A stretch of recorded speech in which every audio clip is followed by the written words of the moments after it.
नमस्कार, star TV Bihar देख रहे हैं आप और मैं आपके साथ वंदना। क्या आप भी पंचायत चुनाव का कर रहे हैं इंतजार? क्या आपको भी मुखिया बनने का करता है मन? क्या आप भी मुखिया चुनाव के लिए हैं एक्साइटेड?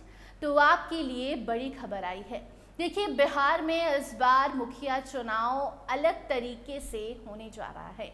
इस बार नए सिरे से पंचायत चुनाव कराने की तैयारी है, क्योंकि देखिए अब देश भी आगे बढ़ रहा है, बिहार भी आगे बढ़ रहा है और ऐसे में अब चुनाव की प्रक्रिया भी बदलने लगी है।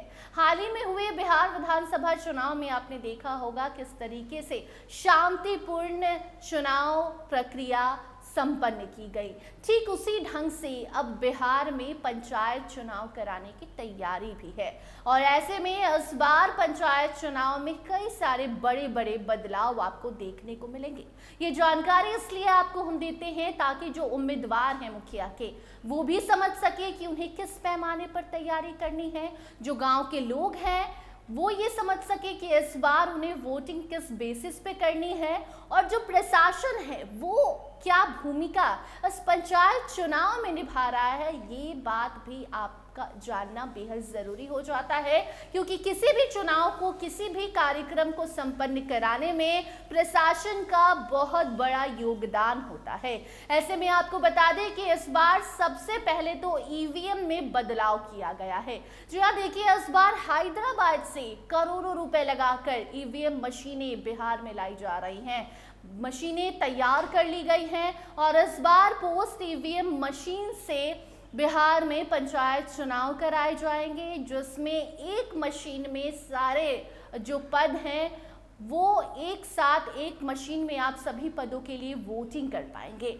और इससे भी बड़ी जानकारी ये निकल कर सामने आ रही है कि देखिए बिहार में जो पंचायत चुनाव होते हैं या फिर कोई भी चुनाव होते हैं, उसमें सरकारी जो शिक्षक होते हैं, सरकारी स्कूल होते हैं या फिर यूं कह लें सरकारी संपत्ति जो होती है उसकी भूमिका भी बढ़ जाती है, उसका इस्तेमाल ज़्यादा किया जाता है। सरकारी संपत्ति को सरकार पहले अपने लिए ही सबसे पहले इस्तेमाल के लिए रख लेती है। अब उस सरकारी संपत्ति पे अगर बाहरी आकर कुछ लाभ उठा रहा है तो उसे उस वक्त इग्नोर किया जाता है, साइड लाइन कर दिया जाता है जब सरकार की बारी उस संपत्ति के इस्तेमाल करने की आती है। लेकिन इस बार ऐसा नहीं होगा। अब तक आपने कई बार देखा होगा कि जो बिहार के सरकारी स्कूल हैं उसमें अगर आपके गांव में कोई फंक्शन होता है, बेसिकली आप ऐसे समझिए कि गांव में अगर किसी लड़की की शादी है तो बारात को अगर रुकवाना है, ठहराना है, तो भी बिहार के सरकारी स्कूल का इस्तेमाल किया जाता है। कई बड़े बड़े कार्यक्रम गांव के बड़े बड़े लोग अपना घर छोड़कर चले आते हैं सरकारी स्कूल में। ठीक उसी तरह बिहार में चुनाव की जब बारी आती है तो सरकारी स्कूल का इस्तेमाल किया जाता था, लेकिन अब ये नियम बदल गया है। अब बिहार में पंचायत चुनाव जो होने जा रहे हैं इसमें अलग से वेयर हाउस बनाने की तैयारी है। साफ साफ चुनाव आयोग का कहना है प्रशासन से कि देखिए बच्चों को कोई परेशानी नहीं होनी चाहिए। गांव के लोग जो अपना योगदान देते हैं, जो अपना कीमती वक्त देते हैं मुखिया चुनाव में, पंचायत चुनाव में, उसमें सिर्फ गांव के उन लोगों का आप समय लीजिए जो आकर वोट कर रहे हैं। लेकिन उन बच्चों की क्या गलती है जो पढ़ रहे हैं, जो वोट भी नहीं कर सकते, जो अभी समझ भी नहीं रहे हैं कि ये सब हो क्या रहा है। ऐसे में अब स्कूली बच्चों को डिस्टर्ब नहीं करना है, सरकारी शिक्षकों को परेशान नहीं करना है। कुल मिलाकर बिहार में सरकार अब शिक्षा को लेकर एकदम से सख्त है और ऐसे में सरकार का साफ साफ शब्दों में कहना है, चुनाव हो या फिर कुछ भी बिहार में हो, किसी भी तरीके से बच्चों की पढ़ाई बाधित नहीं होनी चाहिए। और इसीलिए आप कम शब्दों में अगर समझाना चाहें तो ऐसे समझिए कि अब पहले की तरह सरकारी स्कूल में ईवीएम मशीन नहीं रखी जाएंगी। अब इसके लिए 1 लाख करोड़ रुपए लगाकर जो है वो वेयर हाउस बनाए जाएंगे। अगर समय नहीं है, क्योंकि अब जल्द ही चुनाव होने वाले हैं, ज़्यादा वक्त नहीं बचा, तो ऐसे में अगर वेयर हाउस नहीं बना सकते तो आप किसी ऐसे भवन को लीजिए जहां पर सरकारी स्कूल या फिर किसी भी आम जनता को कोई तकलीफ ना हो।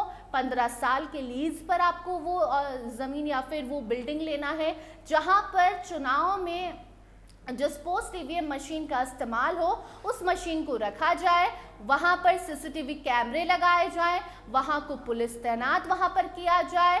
कुल मिलाकर इस बार आपको एकदम नया तरीका देखने को मिलेगा पंचायत चुनाव में। इस बार पंचायत चुनाव भी हाईटेक तरीके से बिहार में संपन्न होगा और इसमें आम जनता की भी भूमिका होगी और बच्चों को परेशानी भी नहीं होगी, क्योंकि साफ साफ शब्दों में कह दिया गया है कि किसी को परेशान किए बिना, शिक्षा बाधित किए बिना आप पोस्ट ईवीएम मशीन से बिहार में पंचायत चुनाव संपन्न कराइए। बाकी और भी कई सारे बड़े बड़े बदलाव होंगे, कई सारे बदलाव हो चुके हैं जिसकी जानकारी पहले भी हमने आपको दी है, लेकिन ईवीएम मशीन की जो जानकारी थी हमने सोचा अच्छे से आपको समझाई जाए ताकि आप खुश हो जाए कि देखिए कितना बदल रहा है हमारा बिहार। बाकी इस खबर पर आपकी क्या राय है कमेंट सेक्शन में ज़रूर बताइएगा। अन्य अपडेट्स के लिए बने रहिए स्टार टीवी बिहार के साथ। धन्यवाद।